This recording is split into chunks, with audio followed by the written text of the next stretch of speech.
వేదిక assistant director గారికి, అలాగే మన ఈరోజు guest madam doctor Swarnalatha madam గారికి, అదేవిధంగా నా కొలీగ్స్ అందరికీ, కెమిస్ట్రీకి, ఫార్మసిస్ట్కి అందరికి కూడా ధన్యవాదాలు తెలియజేస్తున్నాను. ఫస్ట్ మీ అందరికీ తెలిసిందే, ఈరోజు టాపిక్ ఏంటంటే నాది రిజిస్టర్ ఫార్మసిస్ట్ అంటే క్వాలిఫైడ్ పర్సన్. మన సార్ వాళ్ళు చెప్పారు, ప్రిస్క్రిప్షన్ ఉన్నా సరే మన ఫార్మసిస్ట్ లేకుండా ఇవ్వకూడదు. మెయిన్ ఇక్కడికి వచ్చేసరికి మేము చూస్తున్నాం, ఫార్మసిస్టులు అనేవాళ్ళు షాపుల్లో ఖచ్చితంగా ఉండాలి, ఉంటున్నారు కొంతమంది. కానీ చాలా మార్కెట్లో నేను చూస్తున్నాను ఏంటంటే షాప్లో 10 మంది ఫార్మసిస్టులు ఉంటున్నారు కొన్ని అటాచ్డ్ కౌంటర్లో, బట్ లైసెన్స్లో వాళ్ళు ఏం ఇంక్లూడ్ చేయట్లేదు. Main thing first. సెకండ్ ఏంటంటే ఇంట్లో ఫ్యామిలీ మెంబర్సే ఉంటున్నారు, వాళ్ళు ఆ టైంకి ఉండలేకపోతున్నారు. అందుచేత మా రిక్వెస్ట్ ఏంటంటే మీ ఫ్యామిలీ మెంబర్స్ని ఎవరినైనా మీరు చదివించి ఫార్మసీ మీ యొక్క మన సర్టిఫికేట్ ఈ అప్రోచ్లో వెళ్ళినట్లయితే మనకి మ్యాక్సిమం ఈ ఫార్మసిస్టులో ఉన్న వైలేషన్స్ మీరు తగ్గించుకోగలుగుతారు.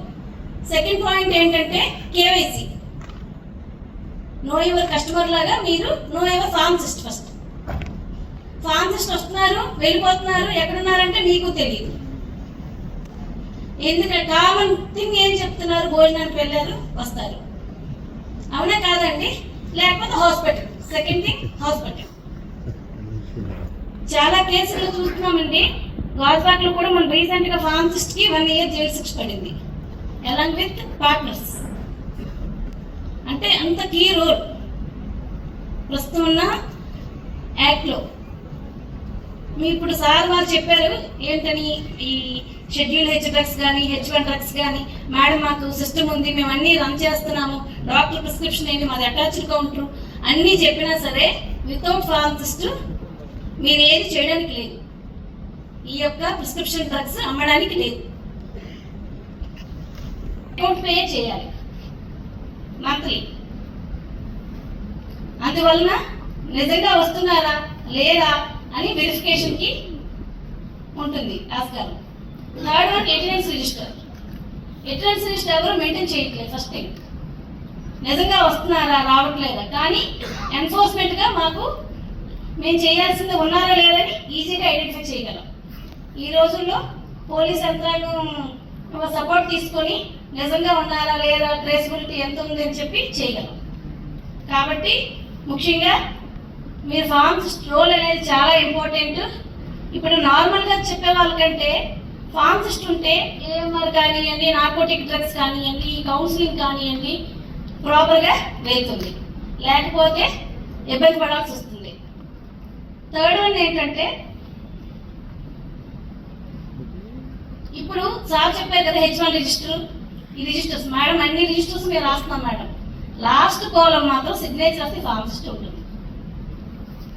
మీరు రిజిస్టర్స్ రాసినా అది వ్యాలిడ్ రిజిస్టర్ అవ్వాలంటే కనుక మీ ఫార్మసిస్ట్ సిగ్నేచర్ మాత్రమే ఉంటేనే వ్యాలిడిటీ ఉంటుంది. లేకపోయినట్లయితే మన కంప్యూటర్ జనరేట్ చేస్తున్నారు చాలా మంది, సేల్ బిల్స్ కూడా కంప్యూటర్ విశాఖపట్నం స్మార్ట్గానే ఉంటున్నారు, డిజిటల్గా వెళ్తున్నారు.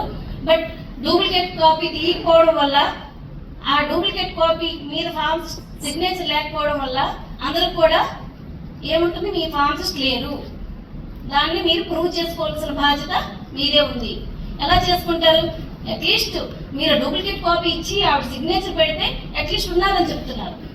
అందరూ మ్యాక్సిమం అందరి దగ్గర కంప్యూటర్స్ ఉన్నాయి కాబట్టి డూప్లికేట్ సేల్ తీసి H1 రిజిస్టర్ కూడా ఇప్పుడు రాయాల్సిన అవసరం లేదు. మీరు చక్కగా అంత కంప్యూటర్లో కొడితేనే, మాన్యువల్గా రాయాల్సిన పని లేదు కదండి. కంప్యూటర్లో తీస్తే at end of the day కానీ ఆ రిజిస్టర్ ఆటోమేటిక్ అప్లోడ్ అవుతుంది, సిగ్నేచర్ ఆఫ్ ది ఫార్మసిస్ట్ దానిపై ఉంటుంది. నెక్స్ట్ ఇప్పుడు హోల్సేల్కి వచ్చేసరికి కాంపిటెంట్ పర్సన్ చాలా ఇంపార్టెంట్. మీరు చాలా మంది లైసెన్స్ ఏంటంటే తీసుకుంటున్నారు కాంపిటెంట్ పర్సన్ని, ఆ time of at the time of dispensing drugs కానీ మనం అమ్మేటప్పుడు వాళ్ళ సిగ్నేచర్ కంపల్సరీగా ఉండాలి కాంపిటెంట్ పర్సన్. మేడం నేను ప్రొపరేటర్ని, నేను పార్ట్నర్ని, నాకు 10 years ఎక్స్పీరియన్స్ ఉందంటే కుదరదు.